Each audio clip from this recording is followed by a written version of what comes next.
Mesdames et messieurs, bonjour ou bonsoir, tout dépend de l'heure à laquelle vous écoutez cette vidéo chez vous. Je m'appelle Michel Biemton, journaliste web camerounais, et merci de faire confiance à cette chaîne de l'engagement sociopolitique. Merci de partager cette vidéo qui sera consacrée ce jour à une résolution. Une résolution votée par les Nations Unies le 15 décembre 1960.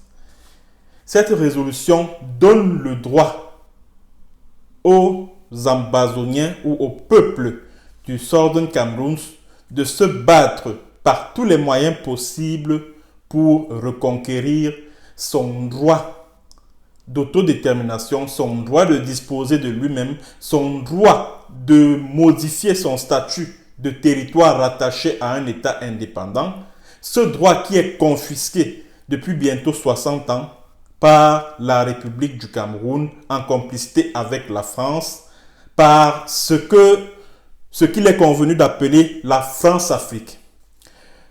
Mesdames et messieurs, si j'ai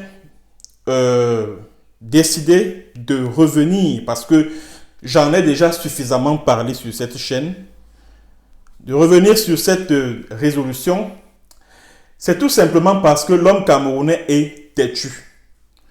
L'homme camerounais était dur. Chez l'homme camerounais, surtout le francophone, c'est qu'il faut lui répéter les mêmes choses 100 fois ou 1000 fois pour qu'il finisse par intégrer cela.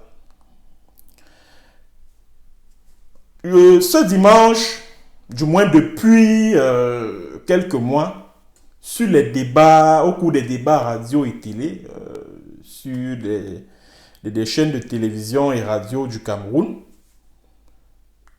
chaque fois qu'il est question de parler du conflit en zone anglophone, tu entends certains dire « Oh, nos deux régions du nord-ouest et du sud-ouest. Oh, il n'y aura jamais sécession de la République du Cameroun. Nous ne l'accepterons jamais. Oh, vraiment, l'Ambazonie n'aura jamais lieu. Oh, ceci, oh, cela. » Parfois, je reste souvent comme ça, je me pose la question de savoir si c'est de l'ignorance ou si c'est de la mauvaise foi qui anime ses compatriotes. Je tiens donc à rappeler à ces compatriotes-là que on ne construit pas une nation comme la nation camerounaise. On ne construit pas une nation avec un peuple qui est frustré, avec un peuple qui a le sentiment d'avoir tout perdu. C'est-à-dire que vous avez annexé un territoire et vous avez détruit l'héritage légué légué à ce peuple par la colonisation. Vous avez annexé son territoire, vous avez détruit ses institutions. Et par la suite, vous demandez à ce peuple de se joindre à vous pour former une nation. Vous pensez sincèrement que ce peuple le fera de gaieté de cœur? Vous pensez que ce peuple, un jour ou l'autre, ne vous demandera pas des comptes par rapport aux conditions dans lesquelles leur territoire est devenu une partie du vôtre? Je pose la question à certains de mes frères, mes compatriotes, les francophones beaucoup plus. Et le drame, c'est que parmi ces derniers, vous trouvez même des militants de l'opposition, de la société civile. Oh, nos régions du nord-ouest et du sud-ouest. Oh, vraiment, cette histoire d'Ambazonie, là, machin truc. Oh, ils n'ont pas le droit d'amputer une partie de notre territoire. Oh, nous refusons la sécession. Mesdames et messieurs, je vais donc vous rappeler à travers cette vidéo.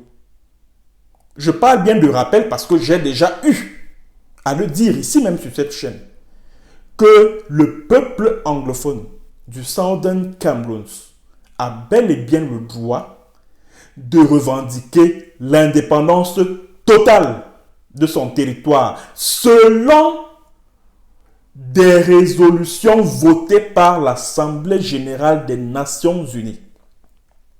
Je le répète, le peuple anglophone du Southern Cameroun, c'est-à-dire que ce que vous appelez les populations du nord-ouest et du sud-ouest, ont bel et bien le droit de revendiquer une indépendance totale de leur territoire. J'aimerais revenir sur l'histoire du Southern Cameroun, ce que vous appelez nord-ouest et sud-ouest. Est-ce que vous savez que si les populations du Southern Cameroun, lors du plébiscite du 11 février 1961, ont été appelées à choisir s'ils veulent être indépendants en se rattachant soit au Nigeria, soit au Cameroun. Si les choses se sont passées ainsi, c'est à cause d'un homme, un Anglais à l'époque. Il s'appelait Sir Philipson Sidney. Il a été envoyé spécial de l'ONU dans le Southern Cameroun pour préparer le plébiscite. Je vous raconte ce qui s'est passé. Nous sommes en 1959. John Gufoncha remporte les élections législatives du 24 janvier de cette année-là. Il était leader de l'opposition, le KNDP. Mais malgré le soutien que l'Angleterre, qui était autorité administrante dans le Southern Cameroun, apportait son soutien au Premier ministre de l'époque, le Premier ministre sortant, Chief Emmanuel Ndele. Ce dernier a été battu à plate couture par John Gufoncha aux élections. Et c'est par la suite que John Gufoncha a hérité de la primature au Southern Cameroun. Alors, la mission de John Gufoncha, c'était de préparer le peuple du Southern Cameroun à accéder à l'indépendance. Et à cette époque-là, la classe politique du Southern Cameroun était divisée. Il y en avait qui voulaient rester intégrés au Nigeria parce que, faut-il le rappeler, le Southern Cameroun était une partie, c'est-à-dire que formait une partie de l'Est du Nigeria.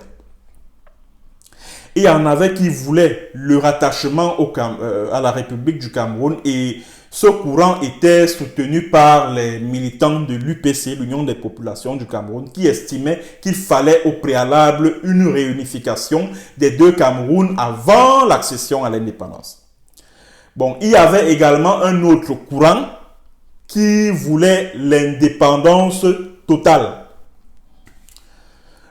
Il y avait un autre courant, le quatrième, qui voulait une sécession d'avec le Nigeria en vue de quelques années d'indépendance avant la réunification avec le Cameroun. C'était 4 courants qui s'affrontaient. Maintenant, pour départager ces différents courants, Sir Philipson Sidney, dont je parlais tout à l'heure, a organisé du 10 au 11 août 1959 une conférence pré-plébiscite à Mamfé. Retenez bien ceci, hein? Et s'il vous plaît, partagez cette vidéo largement pour que les jeunes Camerounais, les jeunes écoliers camerounais puissent bien l'écouter. À Mamfé donc, au cours de cette conférence, Sir Philipson Sidney dit aux conférenciers que, écoutez, je suis venu à cette conférence avec 3 propositions. Le rattachement, l'indépendance en se joignant à la République du Cameroun, l'indépendance en se joignant au Nigeria et la sécession d'avec le Nigeria suivie d'une brève transition d'indépendance avant la réunification avec le Cameroun. Et ce blanc-là, qu'on appelle Sir Philipson Sidney, a dit que non, pour la sécession d'avec le Nigeria en vue de l'indépendance, ce n'est pas possible, nous avons exclu cela. Et John Gufoncha se lève. il dit qu'il n'en est pas question. Nous allons discuter de tout, y compris de l'indépendance totale du Southern Cameroun. Alors, à la fin des discussions, Sir Philip Sidney, qui était l'envoyé de Londres au cours de la conférence pré-plébiscite, dit donc, voilà, écoutez, on va passer à un vote. On a organisé le vote et à l'issue de ce vote, il s'est dégagé de ce vote-là que 67% ont décidé que seules 2 questions leur soient posées au cours du plébiscite. 2. Première question. Voulez-vous être indépendant en intégrant le Nigeria ou alors en vous séparant du Nigeria en vue d'être totalement indépendant? La réunification avec le Cameroun au cours de cette conférence avait été rejetée par la majorité des membres. J'espère que vous m'écoutez. Alors, les participants à cette conférence pré-plébiscite à Mamfé se sont donc séparés. Mais qu'est-ce que ce Sir Philip Sidney a fait? Il a adressé un rapport à la reine d'Angleterre et au gouvernement britannique.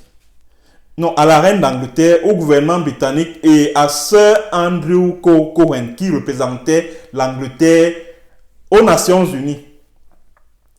Dans ce rapport-là, Sir Philip Sidney précise que si le Southern Cameroun se sépare, fait sécession du Nigeria en vue de l'indépendance, il y aura crise économique là-bas.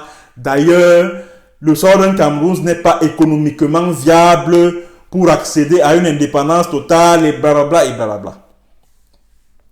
C'est au cours de l'Assemblée générale des Nations Unies du 6 octobre 1959 que l'ONU décide donc d'exclure l'option de l'indépendance totale sur la base du rapport économique que Sir Philip Sidney, qui a pourtant présidé la conférence pré-plébiscite à l'issue de laquelle les représentants du Southern Cameroun ont décidé que seules 2 questions leur soient posées au cours du plébiscite.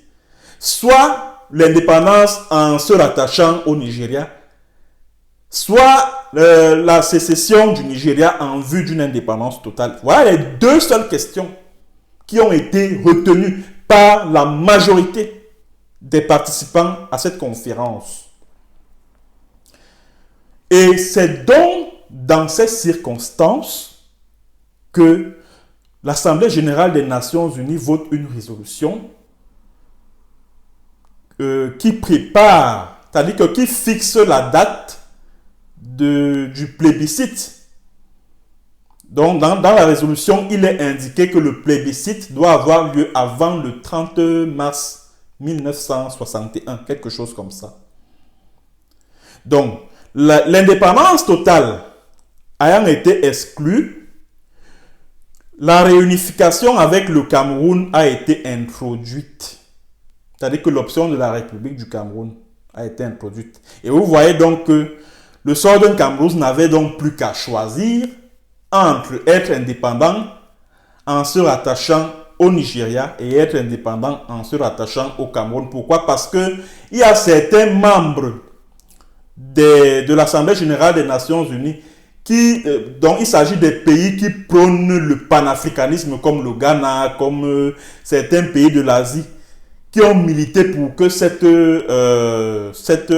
option-là soit retenue parce qu'ils ne voulaient pas que naissent des micro-États comme le Southern Cameroun. Voilà donc comment la réunification avec le rattachement au Cameroun est retenu pour remplacer l'option de l'indépendance totale. Bon, comme vous pouvez l'imaginer, c'est frauduleux tout ça, puisque ça va à l'encontre de la volonté de la majorité du peuple du Southern Cameroun. Ça va à l'encontre même de la Charte des Nations Unies en son article 76, alinéa B, qui dit que le but de la tutelle est d'assurer le progrès politique, économique et social des peuples voulant disposer d'eux-mêmes en vue de les... Enfin, ce que je veux dire, c'est en vue de les préparer à être indépendants et autonomes, suivant la volonté de la majorité de ce peuple-là. Je paraphrase juste la disposition de la Charte des Nations Unies. Donc, en procédant de la sorte, le gouvernement anglais a violé la Charte des Nations Unies parce qu'elle n'a pas respecté la volonté de la majorité du peuple du Southern Cameroun. Alors, avant donc l'organisation du plébiscite d'autodétermination du 11 février 1961, avant la tenue, je veux dire, les Nations Unies votent, l'Assemblée générale, le 15 décembre 1960, la résolution 1541. Et c'est de cette résolution donc que je parle. Que dit la résolution en son principe 7A? La résolution dispose que la libre association doit résulter d'un choix libre et volontaire des populations du territoire en question, exprimé selon les méthodes démocratiques et largement diffusées. Elle doit respecter l'individualité et les caractéristiques culturelles du territoire et de ses populations et conserver aux populations du territoire qui s'associent à un État indépendant la liberté de modifier le statut de ce territoire. J'insiste là-dessus. La liberté de modifier le statut de ce territoire. Cela veut dire que comme le Southern Cameroun a choisi de s'associer, parce qu'il y a une différence. Je vous invite, ceux qui m'écoutent là présentement, allez sur Google, vous tapez résolution 1541 du 15 décembre 1960. Cette résolution donne 3 options à un territoire non encore autonome. L'indépendance totale, l'indépendance en s'associant à un État indépendant, l'indépendance en s'intégrant à un État indépendant. Voilà les 3 options qu'offre cette résolution. Cliquez sur le lien, vous allez voir le document s'ouvre et vous lisez, vous allez lire ces 3 options-là. Le Southern Cameroun a opté pour s'associer à la République du Cameroun.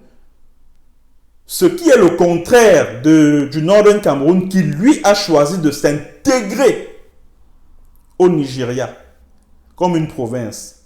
Alors, d'après la résolution dont je viens de lire l'extrait, la résolution 1541 du 15 décembre 1960, l'État, c'est-à-dire que l'État indépendant dont il est question ici, c'est la République du Cameroun. C'est-à-dire que le Cameroun francophone qui a obtenu son indépendance le 1er janvier 1960 et qui a été admise la République aux Nations Unies le 20 septembre 1960.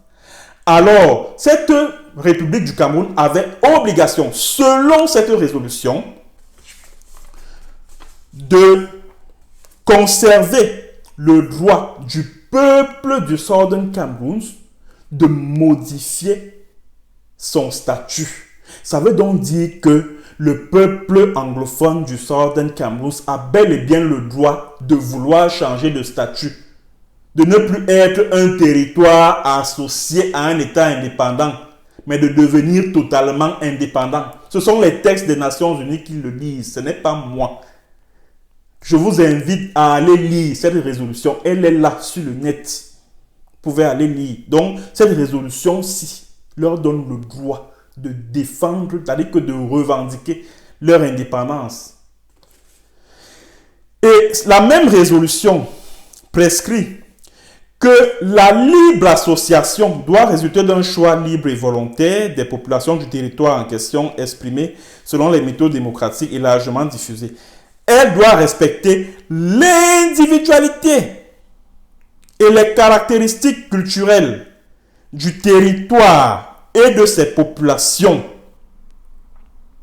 Ça veut dire que tout ce que le Southern Cameroun régorgeait en termes d'institutions, en termes de tradition, en termes de mœurs politiques, tout cela, la République du Cameroun avait l'obligation de maintenir tout cela tel quel. La République du Cameroun n'avait pas le droit d'abolir les institutions, la common law et tout ça, qui étaient appliquées au Southern Cameroun. La République du Cameroun n'avait pas ce droit. Or, aujourd'hui, on parle du nord-ouest et du sud-ouest. Pourquoi? C'est une violation des textes des Nations Unies. Et la République du Cameroun est membre des Nations Unies. Et la même résolution, la même résolution en son principe 7B, parce que là, c'est le principe 7A que nous étions en train de décrypter. Et à présent, nous tombons sur le principe 7B. Que dit le principe 7B? Le principe 7B prescrit que le territoire associé doit avoir le droit de déterminer sa constitution intérieure sans ingérence extérieure. Sans ingérence extérieure. Quand on parle déjà d'ingérence en droit international, ça veut dire que le Southern Cameroun doit même être un État voisin à la République du Cameroun, malgré la jonction des deux territoires. Malgré la jonction des deux territoires. Que le territoire associé doit avoir le droit de déterminer sa constitution. Et le Southern Cameroun avait bel et bien une constitution, la constitution de 1958. Le Southern Cameroun avait une législation adossée sur le système de la common law. Qu'est-ce qui a donné le droit à la République du Cameroun d'abolir tout cela? De quel droit s'est permise la République du Cameroun de mettre tout cela entre parenthèses? Je pose la question à ceux qui m'écoutent et j'espère que ces personnes qui m'écoutent vont me répondre en commentaire au bas de cette vidéo. Voilà les résolutions des Nations Unies. Voilà une résolution des Nations Unies qui est claire. Hein? Cette résolution a prescrit que le territoire qui s'associe à un État indépendant doit déterminer sa constitution intérieure sans ingérence extérieure. Or, qu'est-ce qui s'est passé à la conférence de Fumban du 17 au 22 juillet 1961? Ahidjo se comportait vis-à-vis de la délégation du Southern Cameroun comme si cette dernière était constituée de citoyens de la République du Cameroun. Il est venu leur présenter le projet de loi qui modifie la constitution qui était à appliquer, la constitution du 4 mars 1960 qui était appliquée à la République du Cameroun, mais qui n'était pas opposable au Southern Cameroun. Il leur a soumis ça. Et puis, bon, c'est-à-dire Ahidjo s'est comporté en colon, quoi. C'est-à-dire qu'il leur a soumis ça. Ils ont quand même essayé de vouloir modifier une ou deux choses essentielles. Mais malheureusement, la seule chose qu'ils ont réussi à modifier là, c'était le Cameroun un et indivisible. C'est la seule chose qu'ils ont réussi à faire sauter de ce projet de révision de la Constitution. Et Ahidjo et cette Constitution fédérale du 1er septembre 1961 donnait tous les pouvoirs à Ahmadou Ahidjo et affaiblissait les États fédérés, y compris le Southern Cameroun. Y compris le Southern Cameroun. Ceci va en violation de cette résolution, la résolution 1541 du 15 décembre 1960. Donc Ahidjo s'est comporté comme si le Southern Cameroun était déjà une partie de la République du Cameroun, parce que dans sa tête, l'Angleterre avait déjà cédé cette portion de territoire à la France. Et quand la conférence de Fumban s'achève, il prend le projet de révision de la Constitution, il part soumettre ça à l'Assemblée nationale de Ngouaekele à Yaoundé, qui sera la seule à tabler là-dessus et à l'adopter. Le House of Parliament du Southern Cameroun, lui, n'a pas vu trace de ce projet de loi. Le Parlement du Southern Cameroun n'a pas vu trace de ce projet de loi. Et Ahidjo l'a promulgué tout seul. Pourtant, Foncha, qui était vice-président, avait droit de signature sur cette constitution-là. Ça s'appelle de l'annexion par voie juridique. Oui, il ne faut pas se voiler la face, il ne faut pas se cacher pour le dire. Merci d'avoir écouté la première partie de ce show et à tout de suite pour la seconde et dernière partie.